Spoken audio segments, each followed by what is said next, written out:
इस बंदे ने अपने न्यू बॉर्न बेबी को डीमंस को बेच दिया ताकि ये बंदा पूरी दुनिया पर राज कर सके। कहानी की शुरुआत होती है लॉर्ड डियागो कागेमित्सु नाम के एक सैमुराई से। ये बंदा पिछले 12 सालों से लॉर्ड बुद्धा का वर्शिपर होता है, पर इतनी सारी प्रेयर्स करने के बाद भी इससे कोई रिजल्ट नहीं मिलता और अब ये बंदा हार कर हॉल ऑफ हेल में चला जाता है, जो कि डीमन से कम्युनिकेट करने के लिए उसके गाँव की एक बहुत ही फेमस जगह होती है। अब अंदर चलकर वो आदमी एक प्रीस्ट को बैठा हुआ देखता है उस टेम्पल के अंदर और ये बंदा लॉर्ड डियागो को समझाता है, लॉर्ड डिएगो आप इस टेम्पल में आ तो चुके हो, लेकिन अगर आपने डीमंस के साथ डील की तो मरने के बाद आपको नर्क ही मिलेगी। क्या आप सच में ये करना चाहते हो? और लॉर्ड डिएगो उस प्रीस्ट को बोलता है, तुम जिस लॉर्ड बुद्धा को वर्शिप करने की बात करते हो वो मेरी किसी भी प्रेयर का जवाब नहीं दे रहा है और अब मेरे पास डीमंस से डील करने के अलावा और कोई चारा नहीं बचा है। और वो उस प्रीस्ट की पीठ पर अपनी तलवार से 2 बार हमला करता है और उस प्रीस्ट को मार देता है। लॉर्ड डिएगो उन 12 डीमंस को बताता है कि वो इशिकावा नाम के एक छोटे से गांव का राजा है और उसके गांव में एक महामारी फैलने के कारण उसके गांव के 70% लोग मर चुके हैं और बाढ़ के कारण उसकी सारी फसलें तबाह हो चुकी हैं और अगर ऐसे ही हालात रहे तो उसकी पूरी की पूरी कंट्री तबाह हो जाएगी और उसके सारे सपने चकनाचूर हो जाएंगे। और इसीलिए अब मैं भगवान और देवताओं की रहम पर डिपेंड नहीं रहना चाहता और मैं तुमसे यहाँ पर कोई प्रेयर करने नहीं बल्कि एक डील करने आया हूँ। लॉर्ड डिएगो उन 12 डीमंस को कहता है, अगर तुम मेरी जमीन को प्रोटेक्ट करोगे और मुझे इस पूरी कंट्री का राजा बना दोगे तो बदले में मैं तुम्हें कुछ भी देने को तैयार हूँ। क्या तुम्हें सुनाई दे रहा है?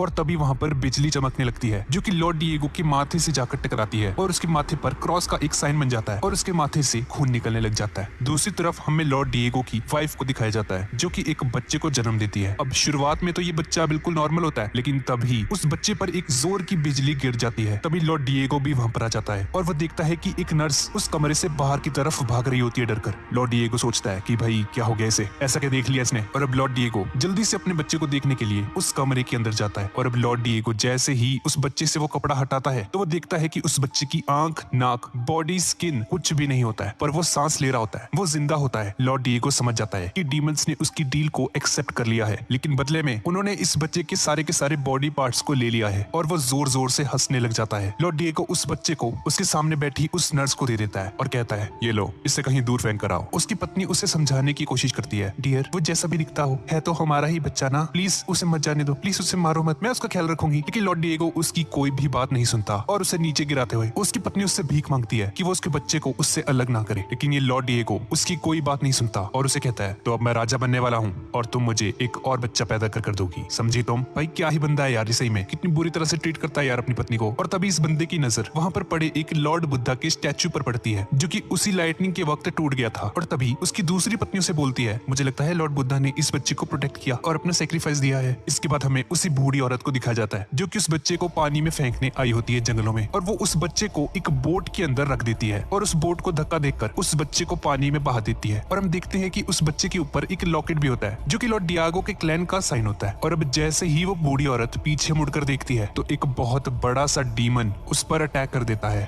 और उसे खा जाता है। थोड़ी देर बाद एक अंधा आदमी वहाँ पर आ जाता है जिसका नाम वीवा मारू है और वो बंदा इस डीमन की प्रेजेंस को सेंस कर लेता है। ये बंदा अंधा होता है लेकिन फिर भी ये चीजों को सेंस कर सकता है और ये उस डीमन की प्रेजेंस को सेंस कर लेता है। वो डीमन उस पर हमला करने के लिए उसकी तरफ बढ़ता है, लेकिन वो जैसे ही उस पर हमला करने वाला होता है वीवा मारू अपनी स्वॉर्ड निकालता है और उस डीमन को बीच में से काट देता है। और इस बंदे को पानी के अंदर कोई चीज सेंस होती है जिसके अंदर रेड फ्लेम्स दिखाई दे रही थी और उसे लगता है कि ये कोई कर्स्ड ऑब्जेक्ट है और वो वहां से चला जाता है। इसके बाद हम 16 साल आगे देखते हैं जहां वो बच्चा अब बड़ा हो चुका है और उसका नाम ह्याकेमारू है। ये बच्चा उस इंसिडेंट को सरवाइव करते हुए किसी तरीके से बच गया था और हम देखते हैं कि ह्याकेमारू ने अपनी कमर पर एक स्वॉर्ड भी लटकाई होती है और इसने प्रोस्थेटिक लेग्स, आर्म्स, यहाँ तक कि इसका फेस भी एक मास्क होता है और वो एक विलेज की तरफ जा रहा होता है। अब उस विलेज के अंदर हम डोरोरो नाम के एक लड़के को देखते हैं जो कि मार्केट के बीचों बीच चोरी का सामान बेच रहा होता है और तभी उस सामान के असली मालिक वहाँ पर आ जाते हैं और उन्हें देखकर डोरोरो बहुत ही ज्यादा परेशान हो जाता है, लेकिन वो किसी न किसी तरीके से उन्हें चकमा देकर वहाँ से भाग जाता है। पर थोड़ी देर बाद ही वो गुंडे उससे पकड़ लेते हैं और उसे बहुत ही बुरी तरह से मारते हैं, रहम नहीं खाते यार बिल्कुल भी। और अब इसके बाद वो सभी लोग देखते हैं कि एक लड़का जो कि ह्याकेमारू है वो ब्रिज के ऊपर खड़ा होता है और उसे एक डीमन की प्रेजेंस सेंस होती है जो कि उसकी तरफ ही आ रहा था लेक में से। लेकिन नीचे खड़े उन लोगों को कुछ भी समझ नहीं आता कि आखिर किसे देख रहा है, भाई क्या है ये बंदा, किसे देख रहा है ये। और तभी पानी में से एक डीमन बाहर आता है और उन सभी गुंडों को एक एक कर खाने लगता है। और अब जैसे ही वो डीमन डोरोरो को भी खाने लगता है तभी ह्याकेमारू वहां पर आकर उस डीमन पर अटैक करके डोरोरो को बचा लेता है। और अब उस डीमन और ह्याकेमारू में बहुत ही खतरनाक लड़ाई होनी शुरू हो जाती है। अब ह्याकेमारू अपनी स्वॉर्ड्स निकालता है जो कि उसके आर्म्स में फिट हो रखी थी और वो उस ब्रिज के साथ साथ उस डीमन को भी डिस्ट्रॉय कर देता है। और अब इसके बाद डोरोरो उससे उसकी आर्म्स लुटाने जाता है उसके पास और उसकी जान बचाने के लिए हैकेमारू को थैंक यू कहता है। लेकिन हम देखते हैं कि हैकेमारू उसे कोई भी जवाब नहीं देता क्योंकि हैकेमारू बोल ही नहीं सकता था। हैकेमारू की सारी सेंसेस को उन डीमंस ने खा लिया था और तभी अचानक से ही हैकेमारू की बॉडी शेक करने लग जाती है और उसका मास्क नीचे गिर जाता है और उसकी स्किन वापस आने लगती है, जिससे हमें पता चलता है कि हैकेमारू को अगर अपनी बॉडी को वापस लेना है तो उसे उन्हीं 12 डीमंस को मारना होगा जिसने बचपन में उसकी बॉडी को खा लिया था। और ये डीमन जो अभी हमने देखा वो उन्हीं 12 डीमंस में से एक था। अब दूसरी तरफ हम डियागो को देखते हैं जो कि एक थंडरबोल्ट को नोटिस करता है और अब उस लाइटनिंग को देखकर डियागो को 16 साल पहले का वही वाला सीन याद आता है जब उसने उन डीमंस के साथ डील की थी। और हम देखते हैं कि डियागो के माथे के ऊपर क्रॉस का साइन बना होता है जो कि उसी डील की निशानी होती है। अब डियागो जल्दी से जाता है हॉल ऑफ हेल में और वहां पर जाकर देखता है कि उनमें से एक डीमन का स्टैचू बीच में से टूट चुका है और ये देखकर डियागो बुरी तरह से डर जाता है। और अब उसके विलेज में दोबारा से वही महामारी अर्थक्वेक्स और बाढ़ आने की वजह से डियागो को शक होता है कि 16 साल पहले जो उसने डीमंस के साथ डील की थी वो अब टूटने लगी है। अब इसके बाद हम हैकेमारू और डोरोरो को देखते हैं जो कि एक विलेज की तरफ जा रहे होते हैं और रास्ते में चलते चलते डोरोरो हैकेमारू से बात करने की कोशिश करता है और उसे पूछता है क्या तुम मुझे सुन सकते हो? अरे कुछ तो बोलो,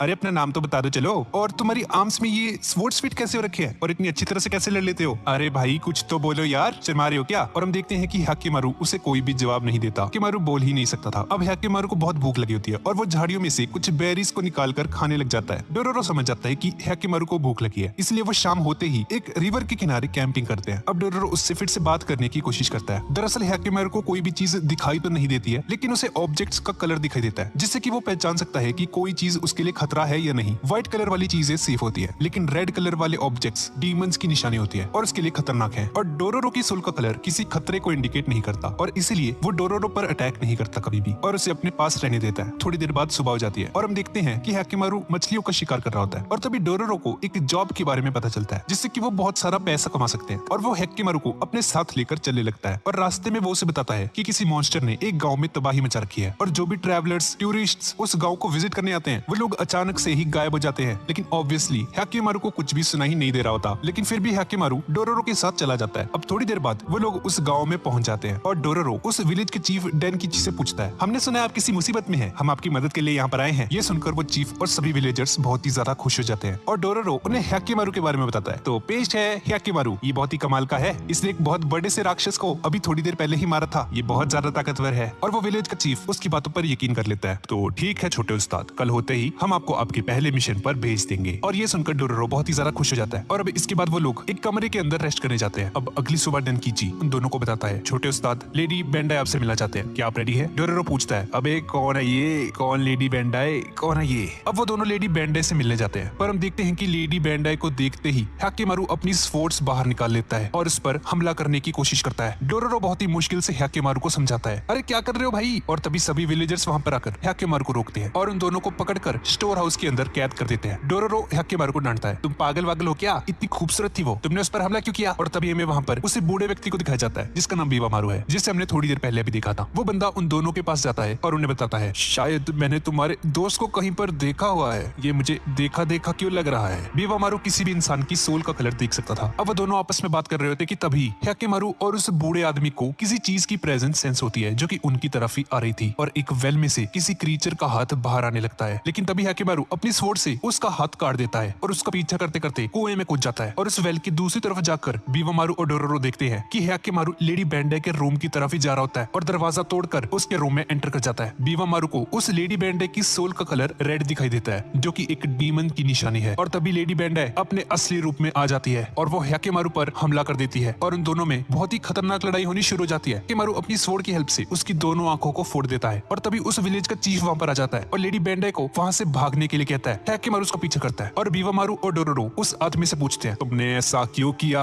क्या तुम भी गद्दारी कर रहे हो? तुमने हमें मारने की कोशिश की थी ना, तुम्हें पता था वो एक डीमन है। डेनकिची ने बताता है हाँ अब सही कह रहे हो, मुझे पता था वो एक डीमन है। दरअसल ये डीमन हमारे विलेज पर कब्जा कर चुकी है और अगर हम इसे यहाँ पर आने वाले मुसाफिरों को नहीं खिलवाएंगे तो ये हमारे पूरे के पूरे विलेज को खा जाएगी और इसीलिए अपने विलेज को प्रोटेक्ट करने के लिए मैंने ऐसा किया। और जो विलेजर्स यहाँ पर आते हैं वो इसी की वजह से गायब हो जाते हैं, ये डीमन उन सभी को खा जाती है। अब दूसरी तरफ उन दोनों के बीच में बहुत ही खतरनाक लड़ाई चल रही होती है और हैकेमारू उस डीमन को मार देता है। दरअसल वो लेडी उस डीमन की पोजेशन में होती है और उस डीमन को मारने के साथ साथ लेडी बेंडाई की भी मौत हो जाती है। और ये देखकर चीफ डेनकिची बहुत ही ज्यादा उदास हो जाता है क्योंकि वो लेडी बिल्कुल इनोसेंट थी, बस उस डीमन ने उस पर कब्जा कर रखा था। और चीफ डेनकिची ने बताता है कि उनके पास पैसे कमाने का कोई भी सोर्स नहीं है और उन ट्रैवलर्स को मारकर जो भी पैसे मिलते थे उन्हीं से उनके गाँव का गुजारा चलता था। मुझे माफ कर देना। थोड़ी देर बाद वो लोग वहाँ से चले जाते हैं और डोरोरो हैकिमारू से माफी मांगता है क्योंकि उसने लेडी बेंटाई पर जब अटैक किया था तब उसने हैकिमारू को बहुत ही बुरा भला कहा था, इसलिए डोरोरो उसे सॉरी कहता है। और चलते चलते हैकिमारू जमीन के ऊपर कुछ लिखता है और बीवामारू उसे सेंस कर बताता है कि तुम्हारे दोस्त का नाम हैकिमारू है और उसे हैकिमारू के बारे में सब कुछ याद आ जाता है। 16 साल पहले का हम डियागो को देखते हैं और एक सोल्जर आकर लॉर्ड डिएगो को बताता है, सर हमारे साथी विलेज ने हम पर अटैक का ऐलान कर दिया है और बहुत सारे सोल्जर्स हमारी तरफ ही आ रहे हैं हम पर हमला करने के लिए। और ये सुनकर लॉर्ड डिएगो का शक और भी ज्यादा पक्का हो जाता है कि 16 साल पहले उसने डीमंस के साथ जो अब डील करी थी वो अब टूटने लगी है और वो सैमुराई को हॉल ऑफ हेल के अंदर इन्वेस्टिगेट करने के लिए भेज देता है। और हम देखते हैं कि हॉल ऑफ हेल के अंदर एक और डीमन स्टैचू टूट जाता है जिसकी वजह से हैकिमारू की बोन्स वापस आ जाती है। अब इसके बाद हम 16 साल पहले का एक सीन देखते हैं जहाँ जंग के मैदान में बहुत सारी डेड बॉडीज पड़ी होती है और हमें ज़ुकाई नाम के एक सैमुराई को दिखाया जाता है जो कि लॉर्ड शिबा की आर्मी का लीडर होता है। ये बंदा बहुत ही बेरहमी से सभी बॉडीज को क्रूसीफाई कर रहा होता है और तभी उसकी पत्नी उसे रोकने के लिए उसके पास जाने की कोशिश करती है, पर उसी की आर्मी का एक सोल्जर उसकी पत्नी को मार देता है। ये देखकर ज़ुकाई को यकीन नहीं आता कि अभी हुआ क्या। वो इस चीज को एक्सेप्ट ही नहीं कर पाता कि उसकी पत्नी मर चुकी है। वो इस सदमे को सहन नहीं कर पाता और एक चट्टान से नीचे गिर जाता है, पर वो बंदा सर्वाइव कर जाता है और कुछ सालों बाद एक डॉक्टर बन जाता है और लोगों को फ्री में प्रोस्थेटिक्स प्रोवाइड करता है। सभी विलेजर्स उसे लॉर्ड बुद्धा का अवतार समझते हैं और उसके साथ एक असिस्टेंट भी होता है जिसका नाम कानमे है जो कि उसकी बहुत रिस्पेक्ट भी करता है। एक दिन कानमे जंगल से कुछ लकड़ियां लेकर घर की तरफ जा रहा होता है कि तभी रास्ते में उसे एक छोटा बच्चा और उसकी मम्मी दिखाई देते हैं। उसकी मम्मी उसे बताती है कि किसी पागल सैमुराई ने इसकी एक आर्म काट दी है। अब वो बंदा उस बच्चे को लेकर ज़ुकाई के पास चला जाता है और ज़ुकाई उसका इलाज करता है, उसकी पट्टी करता है और वापस जाते वक्त उस बच्चे की मम्मी कानमे को बताती है कि ज़ुकाई डॉक्टर बनने से पहले एक सैमुराई था और लॉर्ड शिबा की आर्मी का लीडर भी था। अब कानमे सीधा जाता है ज़ुकाई के पास और उससे पूछता है, क्या ये बात सच है कि 16 साल पहले आप लॉर्ड शिबा की आर्मी के लीडर थे? और ज़ुकाई समझ आता है कि कानमे को सब कुछ पता चल चुका है उसके पास्ट के बारे में। और ज़ुकाई उसे बताता है, उस चट्टान से नीचे गिरने के बाद कुछ फॉरेनर्स ने मुझे बचाया था और उनके देश में जाकर मैंने प्रोस्थेटिक लेग्स बनाने का काम सीखा ताकि मैं अपने पापों का प्रायश्चित कर सकूं। लेकिन कानमे उसे बताता है, उस शिबा क्लैन से होने वाली जंग में मेरे फादर भी थे जिन्हें बहुत ही बेरहमी से क्रूसीफाई कर दिया गया था। और ये सुनकर ज़ुकाई हैरान रह जाता है और वो समझ जाता है कि उस दिन जिस बंदे को वो क्रूसीफाई कर रहा था वो कानमे के फादर थे। अब कानमे ज़ुकाई को मारने के लिए उसकी तरफ बढ़ता है एक चाकू लेकर, लेकिन ज़ुकाई उसे कहता है, तुम चाहो तो मुझे मार सकते हो लेकिन प्लीज मुझे उस बच्चे के लिए एक प्रोस्थेटिक लेग बनानी है, उसके बाद तुम मुझे मार सकते हो। और कानमे रुक जाता है और ज़ुकाई को नहीं मारता, उसकी प्रोस्थेटिक लेग वहीं पर फेंक कर वहां से चला जाता है। ये देखकर ज़ुकाई बहुत ही ज्यादा परेशान हो जाता है और उसे ढूंढने के लिए जंगल की तरफ जाता है और रास्ते में ज़ुकाई को एक बोट पड़ी हुई मिलती है जिसके अंदर एक न्यूबॉर्न बेबी होता है जो कि था हैकिमारू। और ज़ुकाई नोटिस करता है कि हैकिमारू जिंदा है और वो सांस ले पा रहा है और ज़ुकाई को जीने के लिए एक नया पर्पस मिल जाता है। अब 1 साल बाद लॉर्ड डिएगो को उसकी पत्नी एक दूसरा बच्चा पैदा कर देती है जिसका नाम तोहामारू है और ये बच्चा बिल्कुल नॉर्मल होता है और ये देखकर लॉर्ड डिएगो बहुत ज्यादा खुश होता है। अब 6 साल बाद हम देखते हैं कि हैकिमारू अब 6 साल का हो चुका है और ज़ुकाई उसे 6 सालों से पाल रहा था और हैकिमारू के लिए उसने प्रोस्थेटिक लेग्स, आर्म्स, यहाँ तक कि एक फेस मास्क भी दिया होता है उसे। और हमें पता चलता है कि हैकिमारू को हैकिमारू नाम ज़ुकाई ने ही दिया होता है। अब एक दिन हैकिमारू जंगल में टहल रहा होता है कि तभी एक डीमन उस पर हमला कर देता है, लेकिन ज़ुकाई सही टाइम पर आकर हैकिमारू को बचा लेता है। अब ज़ुकाई को रियलाइज हो जाता है कि वो हमेशा के लिए हैकिमारू को अपने साथ नहीं रख सकता, पर अगर उसे इस दुनिया में सर्वाइव करना है तो उसे स्ट्रॉन्ग बनाना होगा। इसीलिए ज़ुकाई उसे लड़ना सिखाता है और 10 सालों तक कड़ी ट्रेनिंग करने के बाद हैकिमारू एक ट्रेन्ड डीमन स्लेयर बन जाता है। और डीमन स्लेयर से याद आया, डीमन स्लेयर भी तो कवर करना है भाई, उसकी वीडियो भी बहुत ही जल्द आने वाली है। अब एक पर्टिकुलर डीमन को मारने के बाद हैकिमारू की एक टांग ग्रो हो जाती है। ज़ुकाई को ये देखकर अपनी आंखों पर यकीन नहीं आता, ये कैसे हो सकता है भाई, ये तो इम्पॉसिबल है, तुम्हारी टांग रीजनरेट कैसे हो रही है। अब ज़ुकाई हैकिमारू की दोनों आर्म्स में स्वॉर्ड्स फिट कर देता है और उसे एक लॉकेट भी दे देता है जो कि उसे 16 साल पहले उसी के गले में लटका हुआ मिला था उस बोट के अंदर। अब ज़ुकाई उसे आखिरी बार गले लगाता है और हैकिमारू वहां से चला जाता है हमेशा के लिए। अब स्टोरी प्रेजेंट टाइमलाइन में शिफ्ट हो जाती है और हम बीवामारू और डोरोरो को देखते हैं। बीवामारू डोरोरो को बताता है, कुछ लोगों ने डीमंस के साथ कोई डील की होगी जिसकी वजह से उन डीमंस ने इस बेचारे की सभी बॉडी पार्ट्स को खा लिया। तभी हैकिमारू वहां पर आ जाता है और वहां पर आते ही अपना पैर आग में डाल देता है और हमें पता चलता है कि हैकिमारू की सेंस करने की शक्ति वापस आ चुकी है और अब उसे पेन महसूस होने लगा है। अब इसके अगले दिन हम एक लड़की को दिखते हैं जो कि बुद्धा से प्रे कर रही होती है और तभी वो हैकिमारू को दिखती है जो कि बाहर बारिश में खड़ा होता है और हैकिमारू को भीगता हुआ देखकर वो लड़की उसे कहती है, अरे बेटा तुम वहाँ पर क्या कर रहे हो, अंदर आ जाओ। और तभी डोरोरो उसे बताता है, कोई फायदा नहीं है आंटी, ये सुन नहीं सकता, कोई फायदा नहीं है बोलकर। और अब डोरोरो और वो लड़की आपस में थोड़ी बातें करने लगते हैं। वो दोनों आपस में बात कर रहे होते कि तभी एक घायल सैमुराई उनके सामने आ जाता है। ये देखकर वो लोग हैरान रह जाते हैं और तभी हैकिमारू को जंगल में कुछ दिखाई देता है और उसका पीछा करने लगता है। डोरोरो भी हैकिमारू के पीछे जाने लगता है और थोड़ी आगे चलकर हैकिमारू रुक जाता है और वो अपने सामने देखता है कि बहुत सारी लाशें पड़ी होती है। भाई किसका काम है ये, इतना खून खराबा। और इसे देखकर डोरोरो बुरी तरह से डर जाता है और तभी एक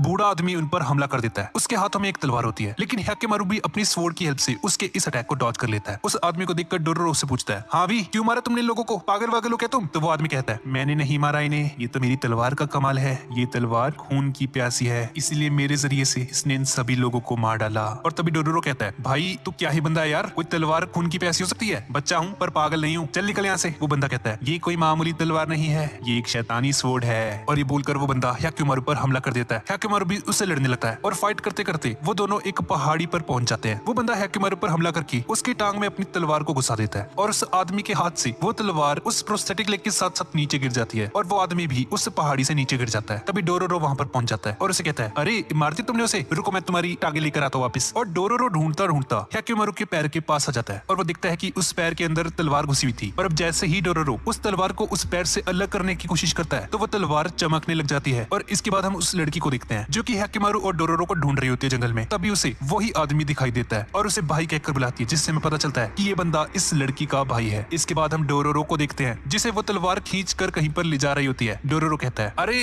कहाँ लेकर जा रही हो मुझे, छोड़ो मुझे, अरे क्या मुसीबत है। और तभी दो आदमी डोरोरो के सामने आ जाते हैं और वो डोरोरो से पूछते हैं, ओए बालक इतनी रात को क्या कर रहे हो यहाँ पे, गुम हो गए हो क्या तुम? डोरोरो कहता है, अरे मेरे सामने मत आओ, जाओ यहाँ से। और देखते ही देखते वो तलवार उन दोनों पर हमला करने की कोशिश करती है और वो दोनों डरकर वहाँ से भाग जाते हैं। डोरोरो कहता है, नहीं मैं तुम्हें ऐसा नहीं करने दूंगा, मैं तुम्हें किसी भी मासूम को नहीं मारने दूंगा, रुक जाओ। पर वो तलवार रुकती नहीं है और वो डोरोरो को और भी आगे ले जाने लगती है जंगल में। और पीछे से हैकेमारू भी डोरोरो को देख लेता है, एक गाँव की तरफ बढ़ने लगता है, उसी गाँव में जिसमें वो लड़की और उसका भाई है। अब वो सभी लोग डोरोरो को देख लेते हैं और चिल्लाने लगते हैं, सभी लोग छुप जाओ, किलर आ चुका है। और हम डोरोरो को देखते हैं जो कि बहुत ज्यादा डरा होता है। और तभी हैकेमारू भी वहां पर आ जाता है और अब डोरोरो हैकेमारू को देखकर बहुत ज्यादा खुश हो जाता है कि अब फाइनली चलो वो बच जाएगा। लेकिन वो देखता है कि हैकेमारू अपनी दोनों की दोनों स्वॉर्ड्स निकाल लेता है, जिसे देखकर डोरोरो की फट जाती है। और फिर हम उस लड़की और उसके भाई को देखते हैं और वो लड़की उसे कहती है, चलो भाई अब हम घर चलते हैं इस गाँव को छोड़कर। लेकिन उसका भाई कुछ नहीं कहता। और तभी हमें इस बंदे का फ्लैशबैक दिखाया जाता है पास्ट का और हम देखते हैं कि इस बंदे को बंदी बना रखा होता है और एक सैमुराई उसे एक आदमी की जान लेने के लिए कहता है, लेकिन ये बंदा उसको मारने से मना कर देता है। और फिर वो कमांडर उसे एक तलवार देता है और ये बंदा जैसे ही उस तलवार को उठाता है तो वो तलवार खुद ब खुद ही चलकर उस बंदे को जान से मार देती है। और ये वही तलवार थी जो इस वक्त तबाही मचा रही है उस गांव में। और वो कमांडर उसे बताता है, बिल्कुल ऐसे ही मारना है इसे, ये तलवार जैसे ही खून के कांटेक्ट में आती है और भी ज्यादा तेज हो जाती है। और अब वो आदमी जितने भी लोग वहां पर होते हैं सभी को मार देता है। और वो कमांडर उस तलवार का नाम नीरू बताता है और वो कमांडर कहता है, नहीं बात नहीं बनी, इस तलवार को और खून चाहिए। और अब ये बंदा वहां पर मौजूद सभी सैनिकों को भी मार देता है। इसके बाद वो तलवार उसे और खून करने को कहती है और इस तरफ प्रेजेंट में डोरोरो हैकेमारू पर हमला कर रहा होता है। और तभी वो तलवार डोरोरो को कहीं और ले जाने लगती है, लेकिन हैकेमारू उसका पीछा करके उस पर हमला करने लगता है। और दूसरी तरफ हम देखते हैं कि वो आदमी वहां से जाने लगता है कि तभी उसकी बहन उसे रोक लेती है और कहती है कि यहाँ से मत जाओ भैया प्लीज। लेकिन वो आदमी उसे नीचे गिरा देता है और कहता है, नहीं नीरू मुझे बुला रही है, मुझे जाना होगा। और वो आदमी वहां से बाहर चला जाता है। और दूसरी तरफ हैकेमारू डोरोरो पर हमला कर रहा होता है और हैकेमारू एक जोरदार वार करके उस तलवार को डोरोरो के हाथ से छुड़ा देता है और वो तलवार दूर गिर जाती है और डोरोरो बेहोश हो जाता है। हैकेमारू उसे पकड़ता है और उसे पास में ही लिटा देता है। और तभी वो आदमी वहां पर आकर उस स्वॉर्ड को उठा लेता है फिर से और कहता है, ये स्वॉर्ड सिर्फ मेरी है।